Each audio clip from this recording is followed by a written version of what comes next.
The studio lights in Des Moines, Iowa, burned hotter than Jasmine Crockett expected.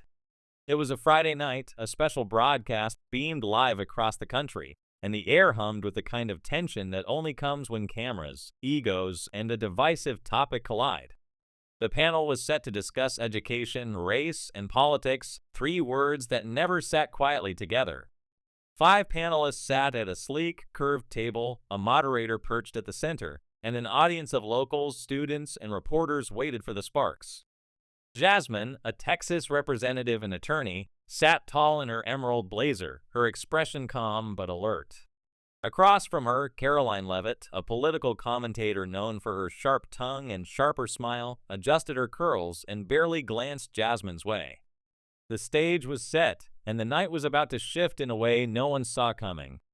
Karoline struck first, her words slicing through the studio's hum. "It's cute how some folks think being loud equals being smart," she said, her tone smooth practiced, venom dressed in velvet.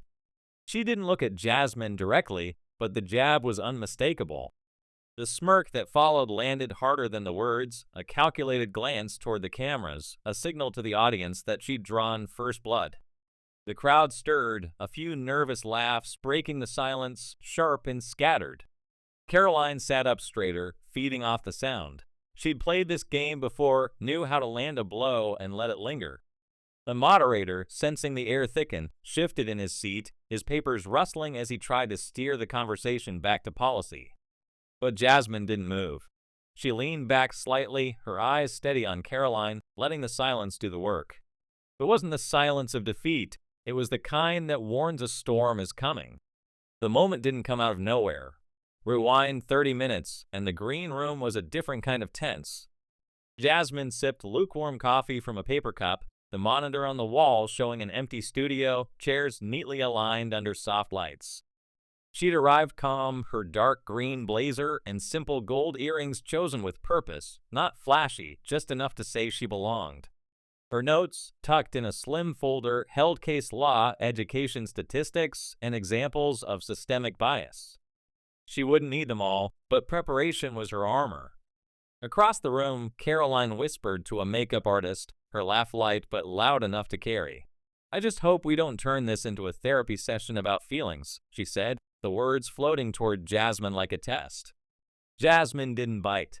She glanced at her phone instead, a text from her brother Miles lighting up the screen. "Be precise and breathe," she smiled. He always knew when she was overthinking. Karoline had built her brand on provocation, her words always precise, her smile a weapon. Jasmine had studied her, not out of fear, but respect for the game. You don't walk into a storm pretending it's a breeze.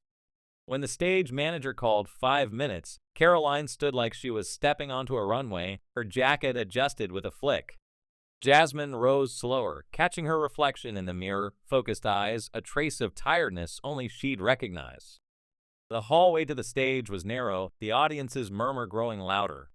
Karoline leaned in as they reached the stage's edge, her voice low. "Don't take it personal tonight. It's just politics." Jasmine met her gaze. "You don't have to tell me how the game works. I just play it differently." The studio was alive now, the theme music fading as the moderator introduced the panel.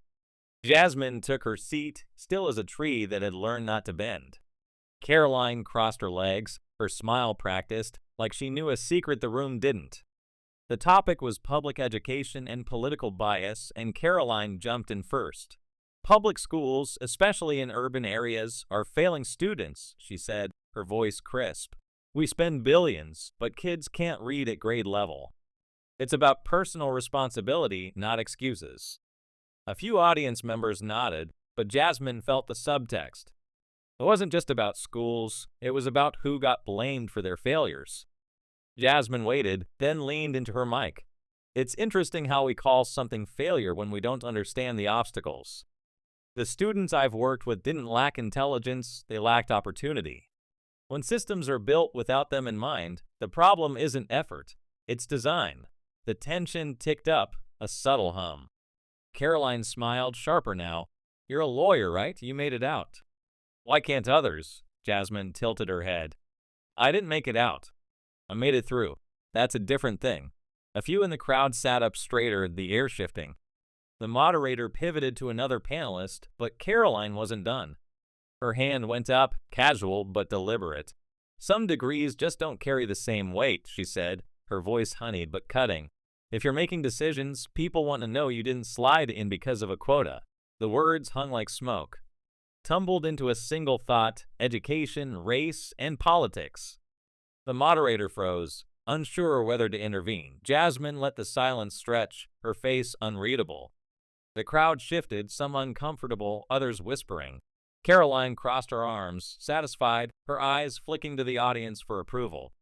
Silence. Karoline's smile flickered, her mouth opening then closing.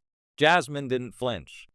It's funny how folks underestimate you when they're afraid you might outwalk them. A gasp rippled through the crowd, then hesitant applause. A few stood, others processed in stunned silence.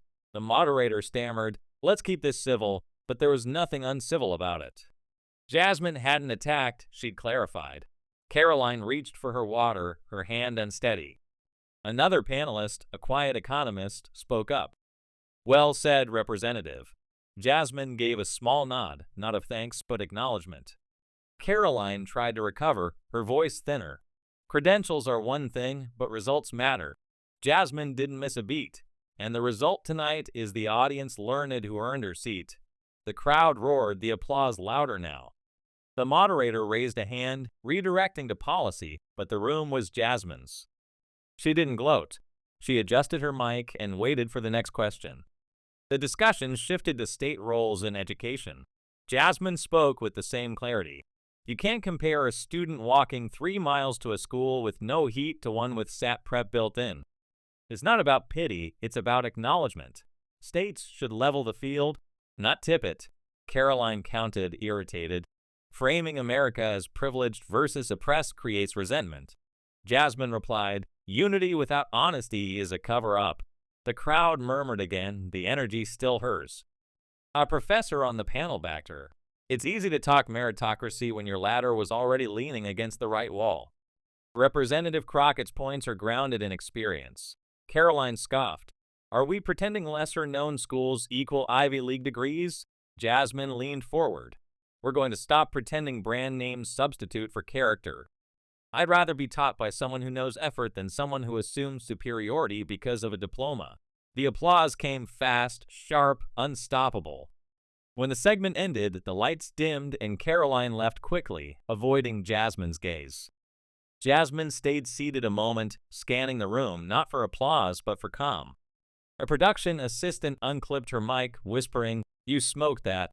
She gave a quiet "thank you" and walked off stage. A small crowd formed, reporters, students, a teacher's daughter, all thanking her, sharing stories. A pre-law student, voice cracking, said, "Everyone says I need Yale. You changed something for me." Jasmine met his eyes. It counts when you prove you belong. A school can't do that, you can. In the debrief lounge, the professor from Oregon sat beside her. "Your poise was rare," she replied. "I've had to practice it more than you know." The moderator burst in, phone in hand. "You're trending." That line about being underestimated, it's everywhere. Jasmine shrugged. That's not new. The ride back to her hotel was quiet, soft jazz on the radio. Jasmine stared at Des Moines' neon-lit streets, thinking not of the stage, but of her mother, who once sat beside her as she slept over a textbook, whispering, "She works harder than anyone sees." Tonight echoed that. Her phone buzzed with texts, Miles, her team, classmates, clips, and screenshots flooding in. Miles wrote, "They tried it. You handled it. Proud." At the hotel, a woman in the elevator recognized her. "My daughter's in law school. She called me crying after your panel. She needed that." Jasmine's voice softened. "Tell her to keep going, especially when they try to make her feel small." In her room, she sat on the bed's edge, shoes off, silence wrapping around her, not heavy, but earned. She'd spoken from truth, and people heard.